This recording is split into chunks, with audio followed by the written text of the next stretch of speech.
Praise the lord. ప్రభువునందు ప్రియమైనటువంటి దేవుని బిడ్డలకు ప్రభునామమున శుభములు తెలియజేస్తున్నాము. ఎలా ఉన్నారండి? అందరు బాగున్నారా? మీ చిరునవ్వులు చూసి చాలా కాలం అయిపోయింది. మరి ఎప్పుడు మనం కలిసి ప్రభుని ఆరాధిస్తామో తెలియదు, కానీ ఇంకొద్ది రోజుల్లోనే మన ప్రభు సన్నిధిని చేరి ప్రభు మందిరంలో ఆయన నామమును ఘనముగా ఆరాధించడానికి ఆయన మనకి సమీపం సిద్ధపరిచి ఉన్నారు. దేవుని బట్టి దేవుని స్తోత్రాలు చెల్లిద్దాం. హల్లెలూయా. ఆ విధంగానే మరి యొక్క ఆదివారం పునరుత్థాన దినం ఈ విధంగా ప్రభు సన్నిధిలో చేరి మాధ్యమాల ద్వారా కుటుంబాలతో కూడి గృహంలోనే ఆయన ఆరాధించడానికి ప్రభు మనకిచ్చినటువంటి ఈ గొప్ప కృపను బట్టి దేవునికి వందనాలు స్తుతులు చెల్లించుదాం. ప్రార్థన చేస్తున్నారా? అనేక ప్రార్థన అవసరతలు మన మధ్య ఉన్నాయి. వాటన్నిటి గురించి మరి ఎంతైనా భారం కలిగి ప్రార్థన చేయవలసిన వారంగా ఉన్నాం. ఈ ప్రార్థన ఇప్పటి వరకు మనల్ని ఎంతో ఆశీర్వాదకరమైన దీవెనకరమైన దినముల్లో ఉంచింది అని మాత్రం మరవద్దు. దేవుని వాక్యాన్ని మనం ధ్యానం చేసుకుందాం. దేవుని వాక్యంలోనికి వెళ్ళే ముందు చిన్న ప్రార్థన చేసుకుని దేవుని వాక్యానికి మనం సిద్ధపరచుకున్నాం. ప్రార్థించుకున్నాం. సర్వశక్తి మీకు కనికరం గల తండ్రి యేసయ్యా, నీ బంగారు పదాలు స్తోత్రాలు స్తుతులు వందనాలు నాయన. ఈ ఉదయకాల సమయంలో ఈ పునరుత్థాన దినంలో తండ్రి నీ ఘనమైన నామము, నీ దివ్యమైన నామము, నీ శ్రేష్టమైన ఉన్నతమైన నామము ప్రభువా స్తుతించడానికి, కీర్తించడానికి, ఆరాధించడానికి మీరు మమ్మలను బ్రతికించి ఉంచిన విధానాన్ని బట్టి వందనాలు. మీరు మమ్మలను సురక్షితంగా ఉంచిన విధానాన్ని బట్టి వందనాలు. మా ప్రతి అవసరము మీ ప్రియ కుమారుని యొక్క నామంలో తీరుస్తున్న విధానాన్ని బట్టి వందనాలు. మా దేవా, నీ ఘనమైన నామము నా ప్రభు మరి యొక్క దినము ఆరాధించటకు మీరు మమ్మల్ని ఉంచిన విధానాన్ని బట్టి వందనాలు. ఈ శ్రేష్టమైన మాటల కొరకు నా తండ్రి మమ్మల్ని మేము సిద్ధపరచుకుంటుండగా మీరు సహాయం దయచేయండి. మా కుటుంబములన్నీ యెహోషువ కుటుంబం వలె ఉండడానికి మీరు సహాయం దయచేయండి తండ్రి. నీకే వందనాలు, స్తోత్రాలు, స్తుతులు నా దేవా.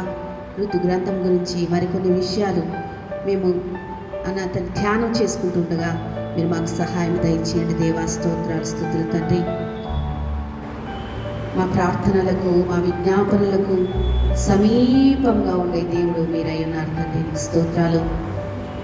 మా సమీప బంధువుడుగా మీరున్నారు ప్రభా నాయన, నీకు వందనాలు. మా రుణములన్నింటినీ తీసివేసే దేవుడుగా ఉన్నావు ప్రభా, నీకు స్తోత్రాలు. మాకు ఉన్నత స్థితిని, గౌరవాన్ని మీరు ఇచ్చేవారుగా ఉన్నారు ప్రభా, నీకు వందనాలు తండ్రి. స్తోత్రాలయ.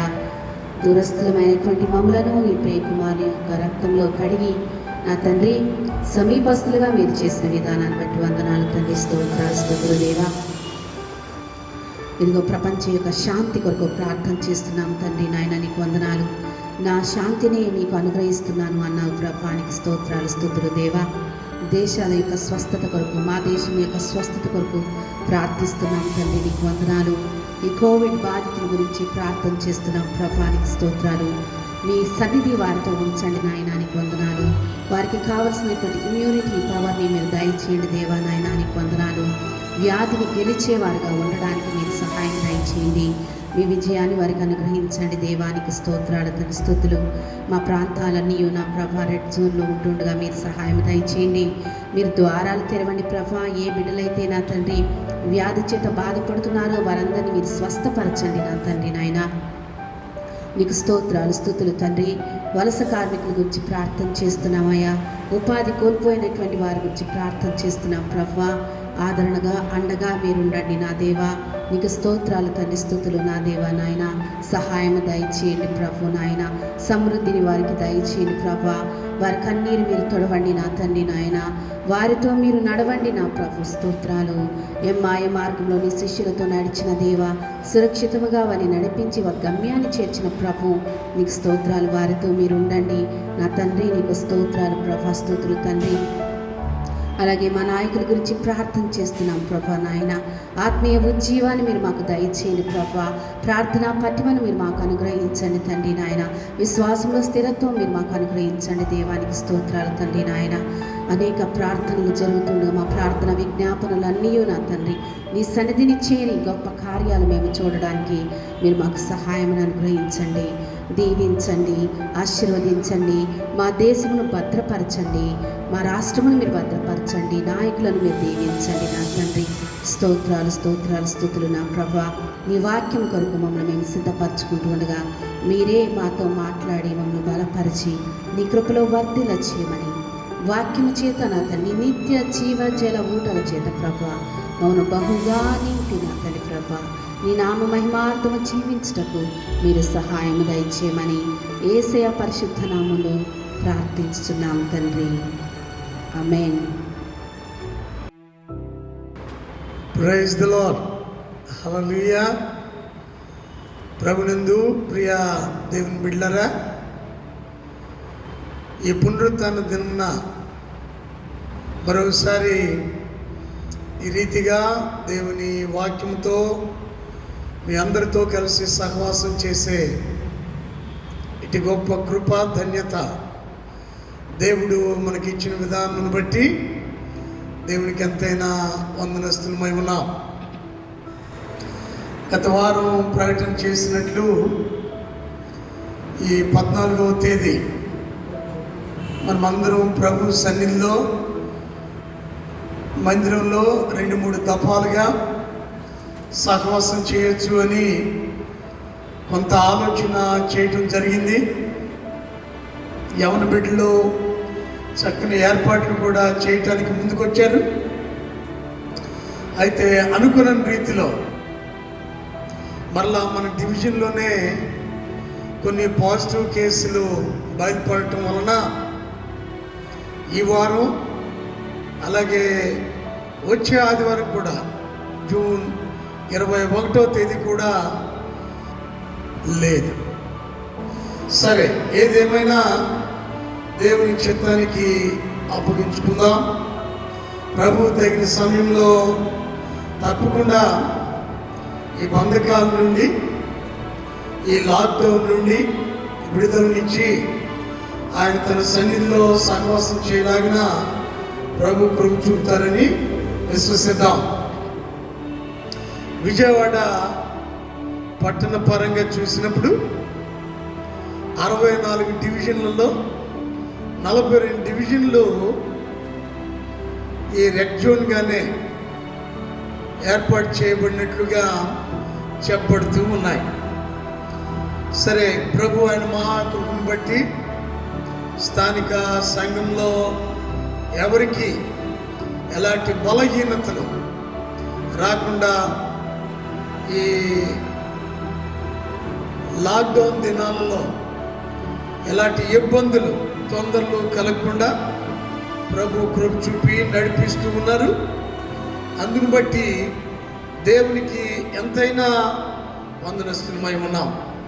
ప్రియ దేవుని బిడ్డలారా, ఈ ఉదయకాల సమయంలో దేవుని వాక్యాన్ని ధ్యానించే ముందు కొన్ని ప్రార్థనా అంశాలు మీ ముందుకు తీసుకురావాలని ఆశపడుతూ ఉన్నా. ఎందుకంటే గత 3 మాసాలుగా తప్పకుండా అందరం ప్రార్థన చేస్తూ ఉన్నాం, ప్రభు సన్నిధిలో కనిపెడుతూ ఉన్నాం. అందులో మొట్టమొదటిగా ప్రార్థించవలసిన అంశం ప్రపంచ శాంతి కొరకు, ప్రజలందరి మారు మనసు కొరకు ప్రార్థన చేయాలి. ఆ తర్వాత రెండవది ఈ కోవిడ్-19 బాధితుల కొరకు ప్రార్థించాలి. మన దేశంలోనే లక్షల్లోనికి వెళ్ళిపోయింది కదా, మరి మన రాష్ట్రంలో కూడా 5,000 పైచిలుకు ఇప్పటికీ కోవిడ్ బారిన పడినట్లు తెలుస్తూ ఉంది. ప్రార్థించుదాం. విజయవాడ పట్టణం కూడా చాలా అలామింగ్గా ఉంది. అనేక మంది ఈ కోవిడ్ బారిన పడుతూ ఉన్నారు. కాబట్టి ప్రార్థించుదాం వారి కొరకు.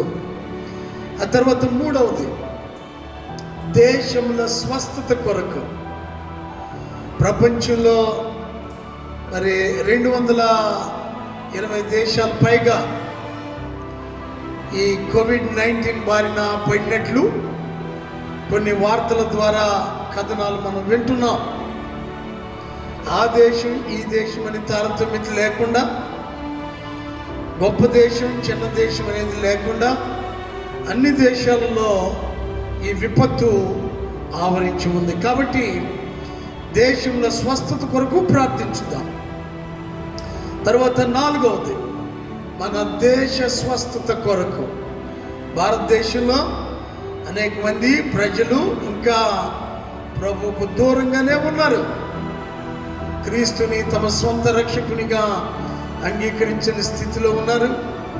ఈ మధ్య కాలంలోనే కొన్ని రాష్ట్రాల ముఖ్యమంత్రులు ప్రభువైన యేసు క్రీస్తుకి ప్రార్థించండి అని రాష్ట్ర ప్రజలకు ఒక పిలుపు ఇస్తూ ఉన్నారు. అదొక గొప్ప మలుపు. కాబట్టి మన దేశం యొక్క స్వస్థత కొరకు, ప్రజల మారు మనసు కొరకు ప్రార్థించుదాం. 5వది వలస కార్మికుల కొరకు. చాలా తీవ్రమైన విషయం ఇది. ఎక్కువగా ఈ కోవిడ్-19 సందర్భంగా నష్టపోయిన వాళ్ళు ఎవరండి అని అంటే వలస కార్మికులు. వారి కొరకు ప్రార్థించుదాం. చాలా వరకు ఆయా ప్రాంతాల నుండి వచ్చిన వారు తిరిగి తమ స్వస్థలాలకు వెళ్ళిపోయినట్లుగా చూస్తున్నాం. అయినప్పటికీ వారికి ఎన్నో అవసరాలు ఉన్నాయి. అందులో చాలామంది ఈ కోవిడ్-19 బారిన పడ్డారు. వారి కొరకు ప్రార్థించుదాం. 6వ ప్రార్థనాంశం ఉద్యోగాలు కోల్పోయిన వారి కొరకు. ప్రభుత్వ రంగంలో ఉద్యోగాలు చేసే వారి పరిస్థితి పర్వాలేదు, కానీ ప్రైవేట్ పరంగా ఉద్యోగాలు చేయించిన వారు చాలామంది తమ ఉద్యోగాలు కోల్పోయారు, జీవనోపాధిని పోగొట్టుకున్నారు. అలాంటి వారి కొరకు ప్రార్థించుదాం. 7 ఉజ్జీవం కొరకు. స్థానిక సంఘాలు. ఈనాడు కొంతమంది విశ్వాసులు ఆత్మీయంగా బలపడటానికి, స్థిరపడటానికి కోవిడ్-19 కారణమైతే అనేక మంది దేవునికి దూరం అవటానికి కారణమైంది. ఎప్పుడైతే దేవుని సహవాసానికి, సంఘ సహవాసానికి దూరం అవుతున్నారో అప్పుడు వారు లోకానికి అటాచ్ అవటం జరుగుతూ ఉంది. కాబట్టి అలాంటి వారు తిరిగి ప్రభు సన్నిధిలో స్థిరపరచబడటానికి, బలపరచబడటం కొరకు ప్రార్థన చేద్దాం. 8 ప్రపంచ నాయకుల కొరకు. దేశాధినేతలు, అధ్యక్షులు, ప్రధానులు, ఇలాంటి వారందరి కొరకు ప్రార్థన చేయవలసిన అవసరం ఉంది. వారు చేసే మంచి నిర్ణయాలు ప్రజలకు మేలుకరంగా ఉంటాయి. వారు చేసే తొందరపాటు నిర్ణయాలు ప్రజలకు శాపదాయకంగా మారుతాయి. కాబట్టి దేవుడు వారికి మంచి ఆలోచన ఇచ్చి నడిపించులాగిన వారి కొరకు ప్రార్థించుదాం. 9 సువార్త చేరని, సువార్త అందని ప్రజల కొరకు ప్రార్థించుదాం. Unreached places. ఎందుకంటే ప్రభు త్వరగా రానై ఉన్నారు.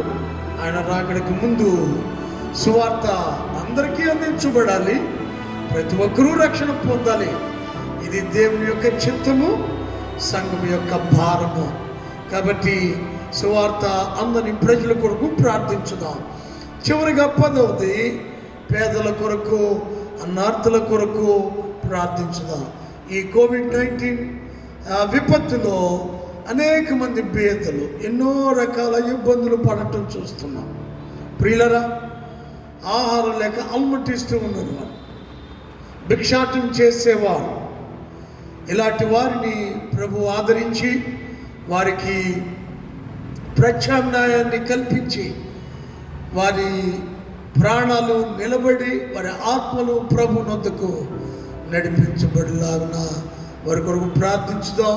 ఈ రీతిగా ప్రభు సన్నిధిలో దయచేసి గమనించిన ఒక గడియ ఆయన పాదాల చెంత, యేసు పాదముల చెంత ఒక గడియ మనం ప్రతిదినం ప్రార్థించే వారంగా ఉందాం. Thank you.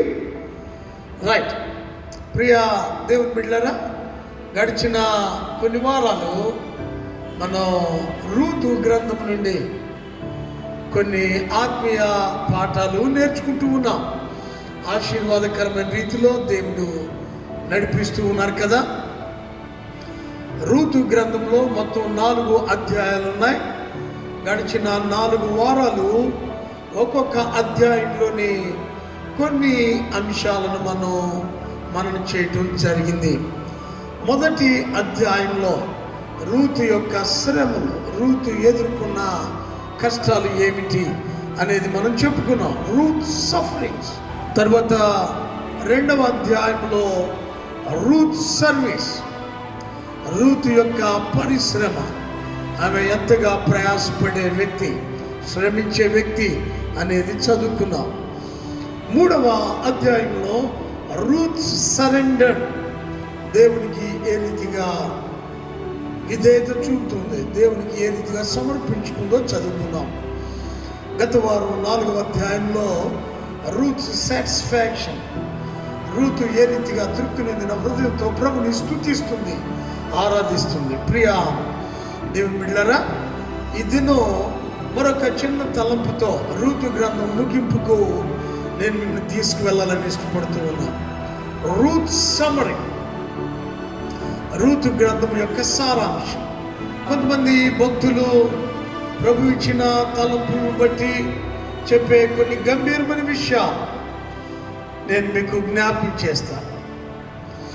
రూతు తన అత్త అయిన నయోమితో తిరిగి బెత్లెహేముకు రావటం అనేది చూసినప్పుడు ఒక సత్యం జ్ఞాపకానికి వస్తుంది. If you return to God, నీవు దేవుని యొద్దకు తిరిగి వచ్చినట్లయితే ఏం జరుగుతుంది? God always has something for you. దేవుడు నీ కొరకు ఏదో ఒక మేలు దాచి ఉంచాడు అనేది మరుకూడదు. అలాంటి మేలు ఏమై ఉంటుంది అనంటే, ఒకవేళ నీవు దేవుని సన్నిధి నుండి తొలగిపోయి ఉన్నట్లయితే, దేవుని సహవాసం నుండి దూరమైపోయి ఉన్నట్లయితే, నీ ఆత్మీయ జీవితంలో దేవునికి లోబడక అవిధేయతతో దూరంగా పారిపోతూ నీ జీవితంలో గడుపుతూ ఉన్నట్లయితే, this is the time to come back to your Lord. ప్రభు దగ్గరకు నీవు తిరిగి రావాల్సిన సమయం ఇది. లోకమంతటా అల్లకల్లోల పరిస్థితులు చూస్తున్నాం కదా. ప్రభు దగ్గరకు ఎప్పటికి కూడా రాకపోతే ఎలా తప్పించుకుంటాం రాబోయే భయంకరమైన శ్రమ నుండి?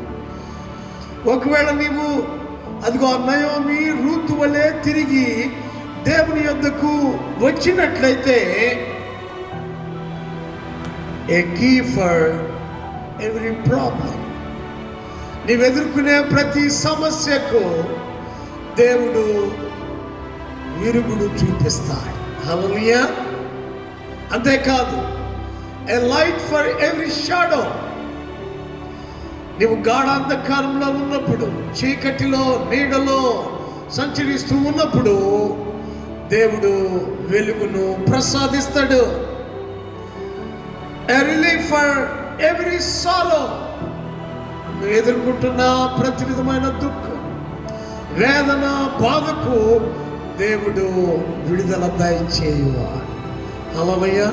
చివరిగా, ఏ ప్లాన్ ఫర్ ఎవ్రీ టుమారో, నీ జీవితంలో రేపటి దినం కొరకు, నీ భవిష్యత్తు కొరకు దేవుడు గొప్ప ప్రణాళిక కలిగి ఉంటున్నాడు. హల్లెలూయా. ప్రియా దేవుని బిడ్డలారా, ప్రభు దగ్గరికి వద్దామా? నయోమి రూతు తిరిగి ప్రభు దగ్గరికి వచ్చారు.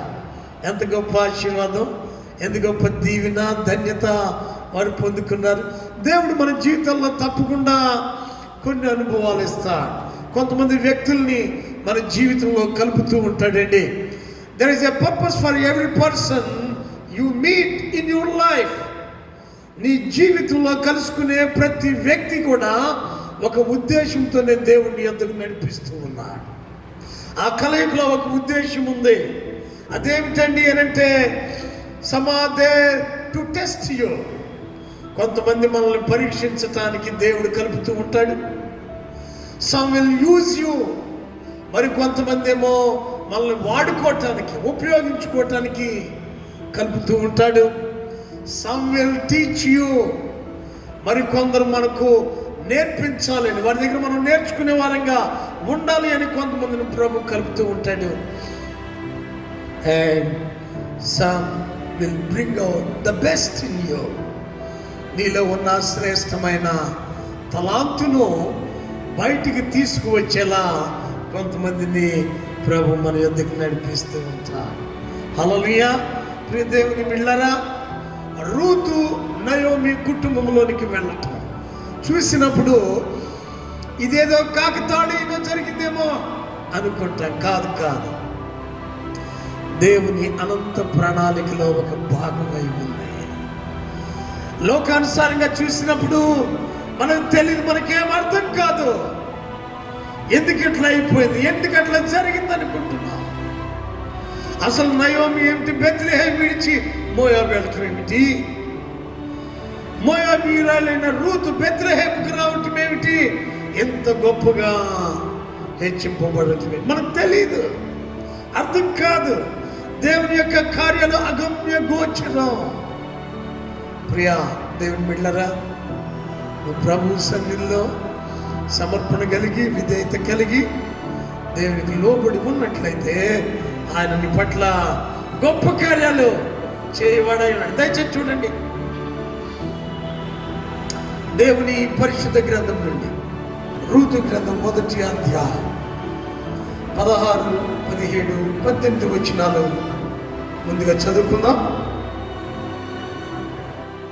అందుకు రూతు, నా వెంబడి రావద్దనియు నన్ను విడిచిపెట్టుమనియు నన్ను బ్రతిమాలు కొనవద్దు. నీవు వెళ్ళు చోటుకే నేను వచ్చేదను, నీవు నివసించు చోటనే నేను నివసించేదను. నీ జనమే నా జనము, నీ దేవుడే నా దేవుడు. నీవు మృతి పొందు చోటను నేను మృతి పొందేదను, అక్కడనే పాతి పెట్టబడేదను. మరణం తప్ప మరి ఏదైనాను నిన్ను నన్ను ప్రత్యేకించిన ఎడల యెహోవా నాకు ఎంత కీడైనా చేయునుగాక అనెను. 18వ వచనం, తనతో కూడా వచ్చుటకు ఆమెకు మనసు కుదిరినదని నయోమి తెలుసుకున్నప్పుడు అందును గురించి ఆమెతో మాట్లాడుట మానిన కనుక వారిద్దరూ బెత్లెహేము వచ్చే వరకు ప్రయాణము చేసిరి. దేవుడి పరిశుద్ధ లేఖనాలు మన వినికిడిలో దీవించునుగాక. అలాగే అపోస్తలుడైన పౌలు ఎఫెసీయులకు రాసిన పత్రిక 2వ అధ్యాయం 11వ వచనం నుండి 14వ వచనం వరకు వ్రాయబడిన దేవుని వాక్యాన్ని చదువుకుందాం. కాబట్టి మునుపు శరీర విషయంలో అన్యజనులై ఉండి శరీరమందు చేతితో చేయబడిన సున్నతి గలవారు అనబడిన వారి చేత సున్నతి లేని వారు అనబడిన మీరు ఆ కాలమందు ఇశ్రాయేలుతో సహపౌరులు కాక పరదేశులను, వాగ్దాన నిబంధన లేని పరజనులను, నిరీక్షణ లేని వారును, లోకమందు దేవుడు లేని వారునై ఉండి క్రీస్తునకు దూరస్తులై ఉంటేనని మీరు జ్ఞాపకం చేసుకొనుడి. అయినను మునుపు దూరస్తులైన మీరు ఇప్పుడు క్రీస్తు యేసునందు క్రీస్తు రక్తము వలన సమీపస్తులై ఉన్నారు. 14వ వచనం, ఆయన మన సమాధానమై ఉండి మీకును మాకును ఉండిన ద్వేషమును అనగా విధి రూపకమైన ఆజ్ఞలు గల ధర్మశాస్త్రమును తన శరీరమందు కొట్టివేయుట చేత మధ్య గోడను పడగొట్టి మన ఉభయులను ఏకము చేసెను. దేవునికి స్తోత్రం. అద్భుతమైన లేఖన భాగాలు చదువుగా మనం విన్నాం. ప్రియా దేవుని బిడ్డలారా, ఎంత ఆశ్చర్యం, ఎంత ఆశీర్వాదం. దేవుడు తన అనాది సంకల్పంలో ఏ రీతిగా సమస్త మానవాళిని, లోకంలో ఉన్న ప్రజలందరూ ఆయన తన బిడ్డలుగా చేసుకునటానికి ఇష్టపడుతూ ఉన్నారు. రూతు గ్రంథం మనకి నేర్పించే ఒక గొప్ప పాఠం, ఒక గొప్ప సందేశం ఏమిటి అనంటే God's sovereignty and his universal love. దేవుని సార్వభౌమాధికారి, సర్వాధికారి అయిన దేవుడు విశ్వమంతటా తన ప్రేమను నింపినవాడు. హల్లెలూయా! ఎంత గొప్ప దేవుడు! యూదులని, గ్రీసు దేశస్థులని, ఇశ్రాయేలీలని, అన్యులని ఆయనకు లేదు. హల్లెలూయా! 100వ కీర్తనలో మనం చదువుకుంటున్నాం కదా, మనమందరము ఆయన చేతి పని అయిన ఆయన సృష్టమై ఉన్నాం. ఆయన మనల్ని సృజించెను, మనము ఆయన వారము. హల్లెలూయా! ఈ ఉదయకాల సమయంలో రూతును గూర్చిన విషయాలు, ఈ రూతు గ్రంథం 4 అధ్యాయాలలో చెప్పబడిన విషయాలు మనం చూసినప్పుడు, ఎలీమెలెకు కుటుంబం బెత్లెహేములో, యూదా దేశపు బెత్లెహేములో నివాసం ఉంటున్న ఎలీమెలెకు, నయోమి, వారి 2 కుమారులు మహ్లోను, కిల్యోను, వీరందరూ కూడా ఇశ్రాయేలీలకు నిదర్శనంగా కనిపిస్తూ ఉన్నారు. దేవుని ప్రజలుగా చెప్పబడిన వాగ్దాన ప్రజలు, దేవుని యొద్ద వాగ్దానం తీసుకున్నవారు, వాగ్దానం నుండి తప్పిపోతూ ఉన్న దేవుని బిడ్డలు, బెత్లెహేము వీడి వెళ్ళకూడని దేశానికి, చేయకూడని పనులు చేయటానికి వెళ్ళిన వారుగా కనిపిస్తారు. మోయాబు దేశానికి వెళ్ళారు. మరి రూత్ ఎవరండి? రూత్ అన్యురాలు, మోయాబీయురాలు, శాపగ్రస్తురాలైన రూతు క్రీస్తు సంఘమునకు, వధువుకు నిదర్శనంగా కనిపిస్తూ ఉంది. ఈ అన్యురాలు దేవుని సన్నిధికి వచ్చినప్పుడు, దేవుని ప్రజల యొద్దకు వచ్చినప్పుడు, దేవుని కృపా కనికరం ఆమెలో ఉన్న సమర్పణను బట్టి, విధేయతను బట్టి, తన ప్రజలుగా చెప్పబడిన నయోమి కుటుంబము పొందుకోలేని ఆశీర్వాదం రూతు తన విధేయత ద్వారా, సమర్పణ ద్వారా పొందుకుంటూ ఉంది. హల్లెలూయా! ఆ తర్వాత ఈ రూతు గ్రంథంలో 3వ ప్రముఖమైన వ్యక్తి బోయజు, సమీప బంధువుడు. బోయజు విడిపించువాడు, విమోచించువాడు. ప్రియ దేవుని బిడ్డలారా, ఈ బోయజు ప్రభువైన యేసుక్రీస్తునకు ముంగుర్తుగా కనిపిస్తున్నాడు. హల్లెలూయా! ఎలాంటి వారినైనా, ఎవరినైనా, ఎప్పుడైనా తన సహాయం కోరి తనను ఆశ్రయించిన వారిని విడిపించటానికి సిద్ధంగా ఉన్న ప్రభు. హల్లెలూయా! మనము ఈ రూతు గ్రంథంలో చూసినప్పుడు బెత్లెహేము నుండి ఈ నయోమి, ఎలీమెలెకు కుటుంబం మోయాబుకు ఎలా వెళ్ళారు అనంటే, వారు సమృద్ధి గలవారై వెళ్ళారు. దేవుని వాక్యం జాగ్రత్తగా చూసినట్లయితే 1వ అధ్యాయం 21వ వచనంలో నయోమి అంటూ ఉంది, నేను సమృద్ధి గల దాననై వెళ్ళి తిని. ఏమిటండి సమృద్ధి అనంటే? కుటుంబము నిండుగా ఉంది. నయోమి భర్త, నయోమి భార్య భర్తలు, వారిద్దరు బిడ్డలు చక్కగా ఒక కుటుంబంగా నిండుగా వారు ఉన్నారు. కానీ బెత్లెహేమును విడిచి వెళ్ళిన తర్వాత ఏదో ఆశపడి, ఏదో సంపాదించాలి అని వెళ్ళిన వారు మోయాబుకు వెళ్ళిన తర్వాత చూసారా, ఒక్కొక్కటి ఏ రీతిగా కోల్పోతూ ఉన్నారు. ప్రియ దేవుని బిడ్డలారా, మోయాబు దేశానికి వెళ్ళిన తర్వాత మొదటిగా ఎలీమెలెకు చనిపోయాడు. ఆ తర్వాత 2 కుమారులు కూడా చనిపోయారు. ఇక్కడ ఒక విషయం నేను గట్టిగా చెప్పాలని ఇష్టపడుతున్నాను. వారు భౌతికంగా చనిపోకముందు బెత్లెహేములో ఉండగా, ఎప్పుడైతే బెత్లెహేముని వీడి మోయాబుకు వెళ్ళాలి అనుకున్నారో అప్పుడే ఆత్మీయంగా చచ్చిపోయారు. They are dead in spirit.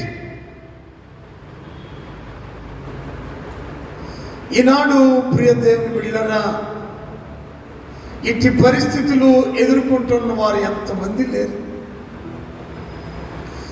దేవునికి, దేవుని సన్నిధికి, దేవునితో సహవాసాన్ని విడిచిపెట్టి నేను అటెళ్తే, నేను ఇటెళ్తే, నేను అది చేస్తే, ఇది చేస్తే బాగుంటుంది అని అనుకుంటున్నాం. మేము బాగా బ్రతుకుతున్నాం. లేదండి, ఈ మాటలు చెప్పడం చాలా విచారకరం, కానీ ఇది వాస్తవం. బాగా బ్రతుకుతున్నాం. ఏ విషయంలో బాగా బ్రతుకుతున్నాం? నీ బాగంతా ఒక కరోనాతో కొట్టివేయబడుతుంది నాడు కదా. ప్రియదేవం బిడ్డలారా, నీవు ఆత్మీయంగా జీవం కలిగి ఉన్నావా?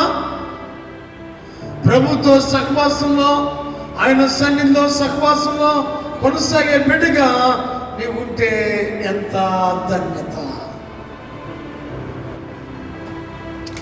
ఇక్కడ రూతు గ్రంథం ద్వారా నేను టూకీగా సారాంశపరంగా ఒక 5 విషయాలు జ్ఞాపకం చేస్తాను. మొట్టమొదటిగా, God is concerned about all people regardless of race, nationality and status. గమనించాలి, దేవుడు అందరి పట్ల శ్రద్ధ కలిగి ఉన్నాడు. సో కాల్డ్ క్రిస్టియన్స్ మనం అనుకుంటున్నాం దేవుడు మమ్మల్ని కాపాడుతాడు. లేదండి, దేవుడు అలాంటి వాడు కాడు. దేవుడు అందరి పట్ల శ్రద్ధ కలిగి ఉన్నాడు.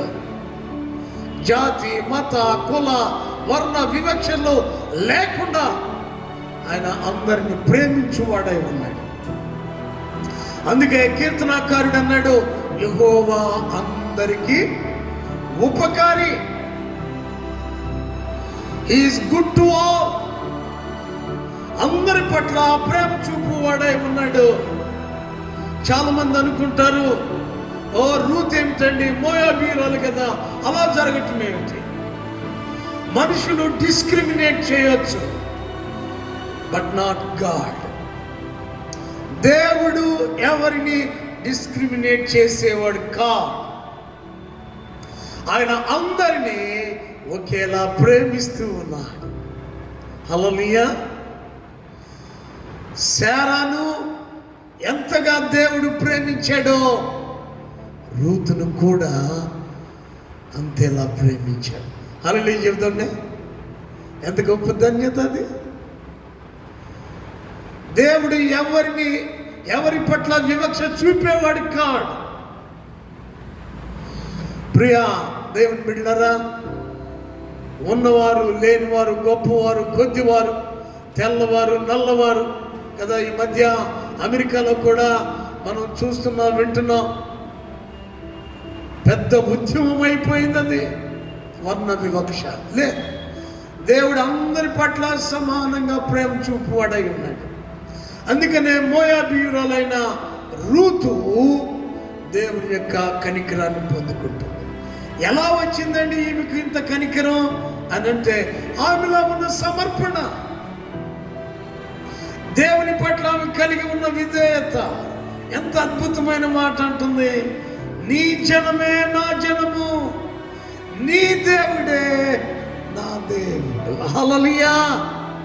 ఏదైనాను నిన్ను నన్ను ప్రత్యేకించిన ఎడలా యెహోవా నాకు ఎంత కీడైనా చేయదు. మనసు కుదుట పెట్టుకుంది. ప్రియులారా, ఒక తీర్మానం, ఒక సమర్పణ. చాలాసార్లు మనం బాప్తిసం తీసుకోవటం చూస్తున్నాం సంఘాలలో.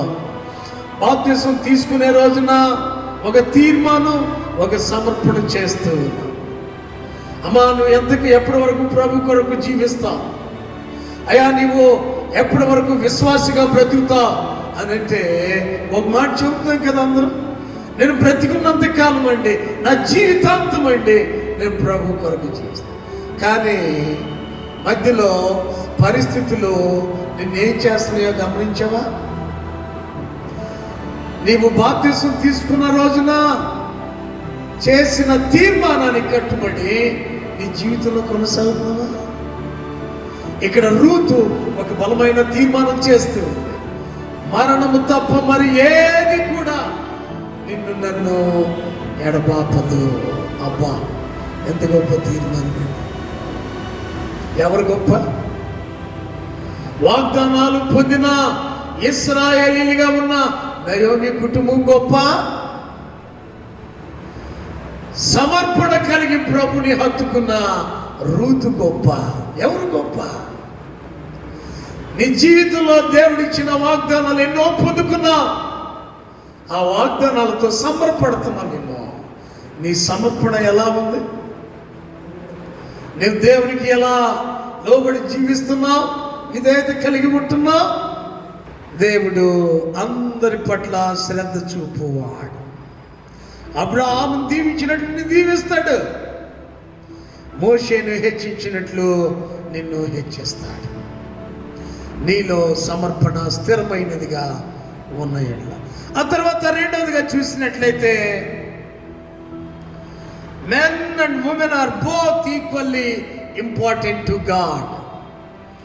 దేవునికి స్త్రీలు పురుషులు, ఈ లోకంలోనే స్త్రీలు పురుషులని దేవుని ఎదుట అందరూ సమానమే, ఈక్వల్లీ ఇంపార్టెంట్. ఎవరు ఎక్కువ కాదు, ఎవరు తక్కువ కాదు. ఈ లోకంలో జీవించినంతకాలం హెచ్చు తగ్గులు ఉన్నాయి, కానీ దేవుని ఎదుట హెచ్చు తగ్గులు లేవు. Both are same before the Lord. అందుకనే రోమిలికి రాసిన పత్రిక 2వ అధ్యాయం 11వ వచనంలో అపోస్తలుడైన పౌలు భక్తుడు అంటున్నాడు కదా, దేవునికి పక్షపాతము లేదు. హల్లెలూయా. అమ్మో వీరు ధనవంతులండి, అమ్మో వీరు బాగా చదువుకున్నవారండి, అమ్మో వీరు గొప్పవారండి, లేదండి. దేవునికి లేదు, అందరూ సమానమే. ఆయన దృష్టిలో ఎవరు గొప్పవారంటే, వాగ్దానాలు పొందిన ఇశ్రాయేలీయులైన ఎలీమెలకు నయోమి కాదు, గొప్ప సమర్పణ కలిగిన మోయాబీయురాలైన రూతు గొప్పది. హల్లెలూయా. ఆయన సన్నిధిలో సమర్పణ కలిగి ఉంటే, ఆయన మాటకు విధేయత చూపేవారంగా ఉంటే, ఆయన నిన్ను గొప్ప చేయవాడు. అన్యులని, యూదులని, గొప్పవారిని, కొద్దివారిని, తెల్లవారిని, నల్లవారిని, రకరకాల మతస్థులని, కులాలని దేవునికి లేదు. దేవునికి లేదు. ఆయన పక్షపాతం లేకుండా అందరినీ సమంగా చూచు. ఆ తర్వాత మూడవదిగా చూసినట్లయితే, there is no such thing as an unimportant person in God's eyes. దేవుని దృష్టిలో వీళ్ళు ఉపయోగపడరు, వీరు ముఖ్యులు కాదు అని త్రోసివేయటానికి ఎవరు లేరు. అందరూ ప్రాముఖ్యమైన వారు. నేను ఒక సత్యాన్ని మీ దృష్టికి తీసుకొస్తా, మనకందరికీ తెలుసు. ఆదికాండం 19వ అధ్యాయానికి వెళితే, అక్కడ ఈ అమ్మోనీయులు, మోయాబీల యొక్క ఆరిజిన్, వారి ఆరంభాన్ని గురించి చదువుతాం. అమ్మోనీయులు, ఈ మోయాబీయులు శాపగ్రస్తులుగా దేవుడు చెప్పాడు కదా, నిజమే. మరి శాపగ్రస్తులైనటువంటి వారు ఈనాడు రూతు ద్వారా వారు దీవెనకరమైన వ్యక్తులుగా, ఆశీర్వాదకరమైన వ్యక్తులుగా ఎలా మారారు అని అంటే, రూతు తాను కలిగి ఉన్న బలహీనతలన్నిటిలో ప్రభు పాదాలు పట్టుకుంది. హల్లెలూయా. అయ్యో, నేను ఎక్కడికి వెళ్తా?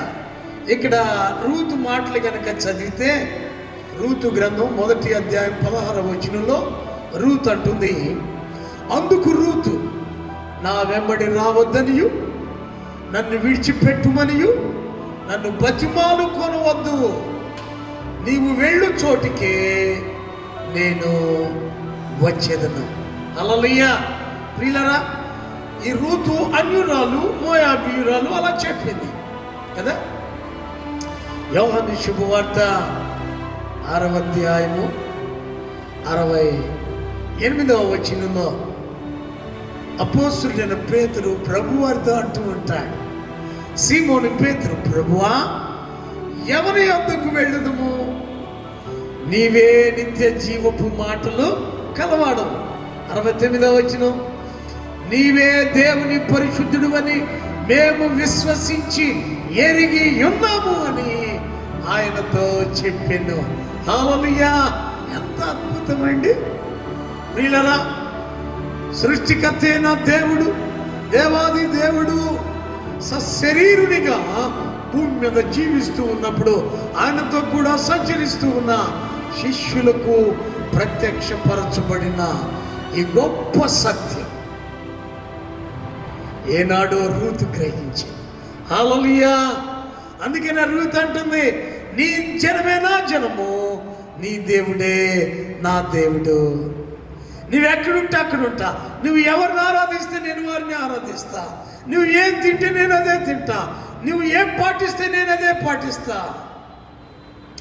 నీ ఆచారమే నా ఆచారం, నీ భక్తే నా భక్తి, నీ ప్రార్థనే నా ప్రార్థన. హల్లెలూయా! అన్యురాలు శాపగ్రస్తురాలు మోయాబీలో రూతు గొప్ప సమర్పణతో తనకున్న బలహీనతలన్నిటితో, తనకున్న శాపాలన్నిటితో ప్రభు పాదం దగ్గరకు వస్తుంది. నీ జీవితంలో ఆ రీతిగా ప్రభు సన్నిధికి వస్తావా?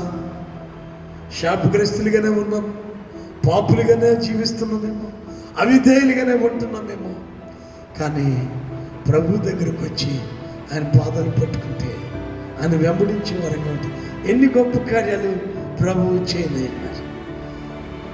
నీలో ఎన్ని బలహీనతలు ఉన్నా, ఒకవేళ మోయాబీయురాలు అనేది ఆ బలహీనత, శాపగ్రస్తురాలు ఆ బలహీనత. కొరింథీయులకు రాసిన పత్రిక 2వ పత్రిక 12వ అధ్యాయం 9వ వచనంలో అపోస్తలుడైన పౌలు భక్తులతో ప్రభు అంటున్నారు కదా, నా కృప నీకు చాలు, నీవెప్పుడు బలహీనుడవో అప్పుడే నా బలము నీ యందు పరిపూర్ణమవుతుంది. హల్లెలూయా! ఏ బలహీనత అయినా సరే నువ్వు ప్రభు దగ్గరికి వస్తే, నీ బలహీనతలన్నీ ఆయన దగ్గర పెడితే ఆయన నిన్ను బలవంతునిగా చేస్తాడు, ఆయన నిన్ను గొప్ప వ్యక్తిగా చేస్తాడు. రూతు జీవితంలో చూస్తున్నాం అదే. తరతరాలుగా చెప్పుకుంటున్నా లోకరక్షకుడు విమోచకుడైన ప్రభువైన యేసు క్రీస్తుకు పూర్వీకురాలిగా చెప్పబడుతుంది. అంత గొప్ప ధన్యత. ప్రియ దేవుని బిడ్డలారా, నీ బలహీనతలు ఏమిటి? ఒకవేళ నీ త్రాగుడు నీ బలహీనతేమో, జోదం ఆటం నీ బలహీనతేమో, వ్యభిచారం నీ బలహీనతేమో, దొంగతనాలు చేయటం నీ బలహీనతేమో, అబద్ధాలు చెప్పటం, మోసం చేయటం, అన్యాయం అక్రమం చేయటం నీ బలహీనతలుగా ఉన్నాయి. ఈ దినమున నీకున్న బలహీనతలన్నిటితో ప్రభు దగ్గరికి వచ్చి నిన్ను సమర్పించుకుంటే ప్రభు నిన్ను బలపరచడానికి సిద్ధంగా ఉన్నారు. హల్లెలూయా! ఆ రీతిగా వస్తావా? ఆ రీతిగా ప్రభుని హత్తుకుంటా. తర్వాత నాలుగవది నేను త్వరగా ముగిస్తాను. నాలుగవది, చిన్న చిన్న వాటితోనే ప్రభు గొప్ప కార్యాలు చేయవాడు. God uses little things to accomplish great things, great plans. అబ్బా, గొప్ప గొప్ప కార్యాలు సాధించాలంటే మనం ఏదో గొప్ప పనులు చేయడం అవసరం.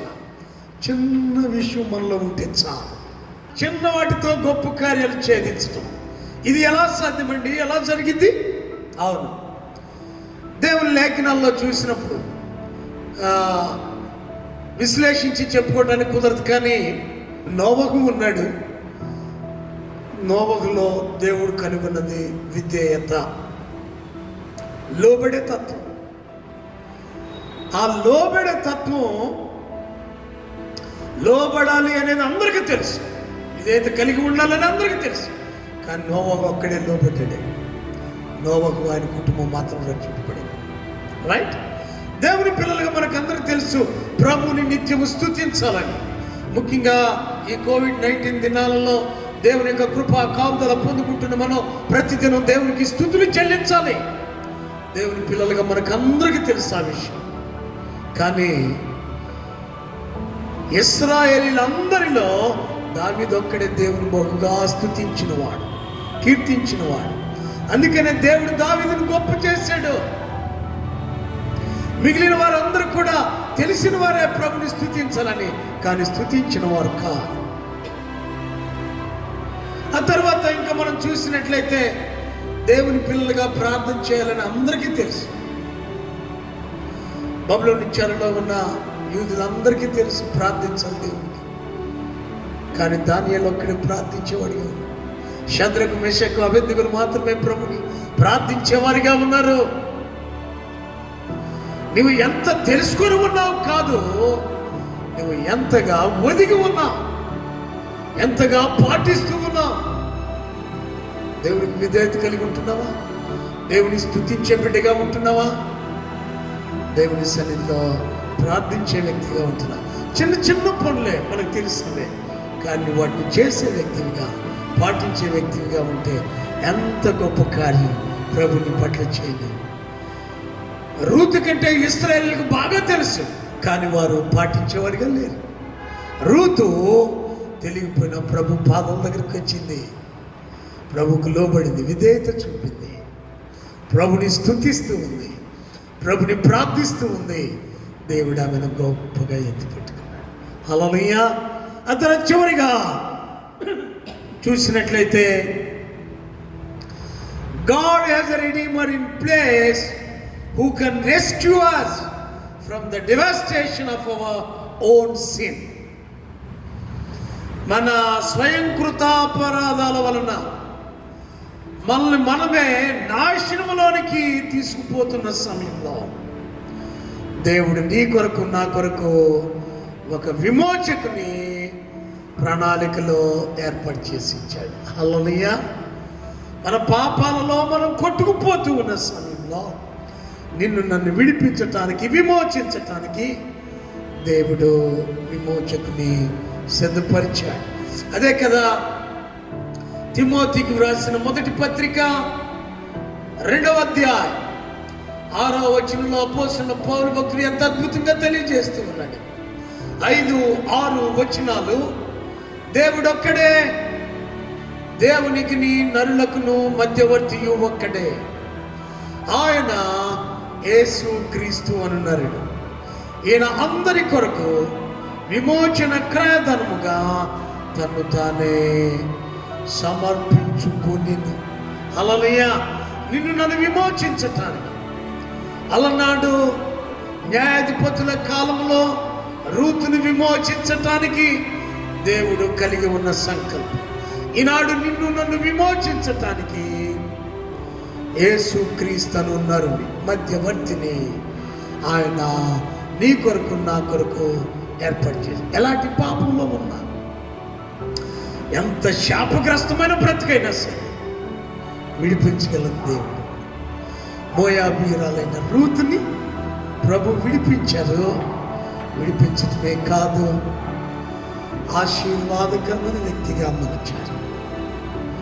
నువ్వు ప్రభుని హత్తుకుని ప్రభువులో చిన్న చిన్న విషయాలు ప్రభుని స్తుతించాలండి, ప్రభుని ప్రార్థించాలండి, ప్రభుకి విధేయులమై ఉండాలండి. ఈ సత్యం నీకు తెలుసు కదా, మన కుటుంబాల్లో తెలుసు కదా, మన సంఘంలో తెలుసు కదా, మన సహవాసంలో తెలుసు కదా, క్రైస్తవ బిడ్డలకు, క్రైస్తవ లోకానికి ఈ విషయాలు తెలుసు కదా. ఆ కులం ఈ కులం కాదు, ఆ మతం ఈ మతం కాదు, ఆ వర్గం ఈ వర్గం కాదు. నీ వెరిగిన సత్యాలు ఒకవేళ నువ్వు పాటించట్లేదేమో, అన్యులైనటువంటి వారు పాటిస్తూ ఉన్నట్లయితే ప్రభు వారిని దీవిస్తూ ఉన్నారు. ఎరిగిన నీవు వాటిని పాటించకుండా ఉంటే ఆయన దీవులు ఎలా పొందుకుంటావు? సమృద్ధినిచ్చిన దేవుడు ఆయన సన్నిధికి నీవు దూరం అయిపోతే నీ కలిగిన సమస్తాన్ని కోల్పోయే వ్యక్తివిగా ఉంటావు. నయోమి సాక్ష్యం ఇది.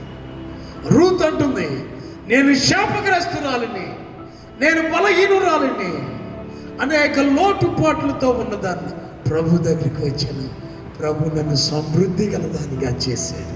హల్లెలూయా. ప్రియ దేవుని బిడ్డలారా, ఈ కోవిడ్-19 దినాలలో నువ్వు ప్రభుని హత్తుకుని ఉండటానికి సిద్ధ మనసు కలిగి ఉన్నావా? సమర్పణ కలిగి ఉన్నావా? ప్రభుని వెంబడించడానికి ఇష్టపడుతున్నావా? ఆయనతో సహవాసం చేయటానికి మనసు కలిగి ఉన్నావా? మందిరానికి రావట్లేదు కాబట్టి నన్ను ఎవరు చూస్తారులే, నన్ను ఎవరు ఏమంటారులే అనుకుంటున్నావా? ప్రభువు దూరం అవుతున్నావా? ప్రభు నిన్ను చూస్తున్నాడు. ఆయన ఆకాశం మీద తన సింహాసనం మీద కూర్చుండి భూమి మీద నరులందరినీ పరిశీలన చేస్తుంది. ఆయనను చూసిన నువ్వు ఎలా కనిపిస్తున్నా? రూతులాగా నీ జీవితం మార్చబడి మలచబడి మలుపు తిరిగి ఉన్నట్లయితే ఎంత ఆశాజనకంగా ఉంటుంది, ఎంత ఆశీర్వాదకరంగా ఉంటుంది. రూతు గ్రంథం నేర్పిస్తుంది ఈ గంభీరమైన సత్యం. మన జీవితాల్లో వంట పట్టించుకొని వాటిని పాటిద్దాం. దైవాశీస్సులతో నింపబడదాం. ప్రార్థన చేద్దాం. దయచేసి తలలో వచ్చి కళ్ళు మూసుకునండి, ప్రార్థించుదాం. మహోన్నతుడా, ప్రేమ గల మా ప్రియ తండ్రి, నా స్తుతులకు పాత్రుడా నీకు వందనాలు. నువ్వెంత గొప్ప దేవుడు నాయనా, నీ కార్యాలు ఎంత గొప్పవి. మా జీవితాలలో మేము ఎటు పోతున్నాం, నీ సన్నిధి నుండి దూరమైపోతున్నా, పారిపోతున్నా. నీ ప్రణాళిక నుండి తప్పిపోకుండా మమ్మల్ని పట్టుకునే దేవుడిగా ఉన్నాం. నీ స్తోత్రాలు. ఈ ఉదయకాలంలో రూతు గ్రంథం ద్వారా నాతో మాతో మీరు మాట్లాడుతున్న విధానాన్ని బట్టి ఉన్నా. అయ్యా, లోకంలో సమస్త మానవాళి మీద అధికారం కలిగిన దేవుడు, సమస్త మానవాళిని ప్రేమించుచున్నవాడు. నాలుగు స్తోత్రాలు. రూతును ఆశీర్వదించినట్లు ఇదిగో నీ మాటలు వింటున్న బిడ్డలు, అయ్యా నీకు ఇదే నేను ఆశ్రయించిన బిడ్డలు నువ్వు ఆశీర్వదించలేమో నీ స్తోత్రాలతో వందనాలు ప్రభువా. ఈ కార్యక్రమాన్ని వీక్షిస్తున్న బిడ్డలు, నీ మాటలు ఆలకిస్తున్న వారు, నీ మాటలు దినదినము ధ్యానిస్తూ స్తుతిస్తూ నీకు విధేయులై ప్రతి బిడ్డను దీవించి నీ కృపలో ఎత్తుపెట్టుకో.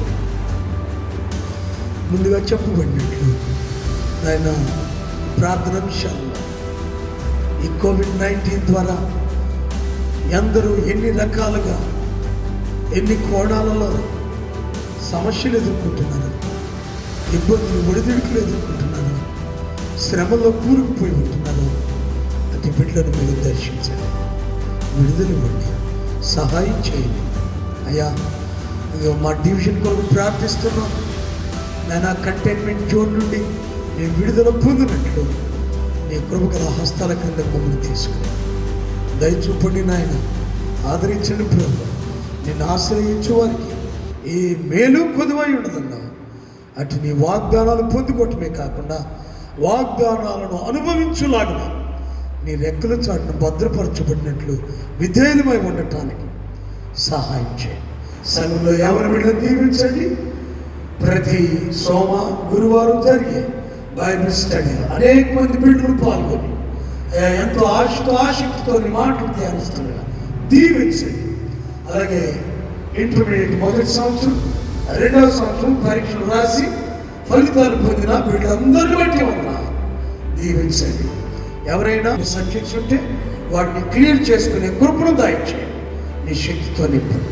మేలైన కార్యం ప్రతి బిడ్డ పట్ల, ప్రతి కుటుంబం పట్ల దయచేసి రూతును ఆశీర్వదించినట్లు మా జీవితాలను ఆశీర్వదించి నీ కృపలో ఎత్తి పట్టుకుని యేసయ్య శ్రేష్టమైన నామంలో ప్రార్థించుచున్నాము తండ్రి. ఆమేన్. తండ్రి అయిన దేవుని ప్రేమ, ప్రభువైన యేసుక్రీస్తు వారి కృప, పరిశుద్ధాత్మ దేవుని అన్యోన్య సహవాసం, సన్నిధి, సమాధానం ఆయన పాదముల చెంత చేరిన మనకు ఆయన సహాయం కోరి ప్రతిమని ఆయన మాటలు ఆలకిస్తూ ఆయన సన్నిధిలో కొనసాగుతుంది. ఇప్పుడు ఎల్లప్పుడు సదాకాలం తోడే నుండి నడిపించును గాక. ఆమేన్.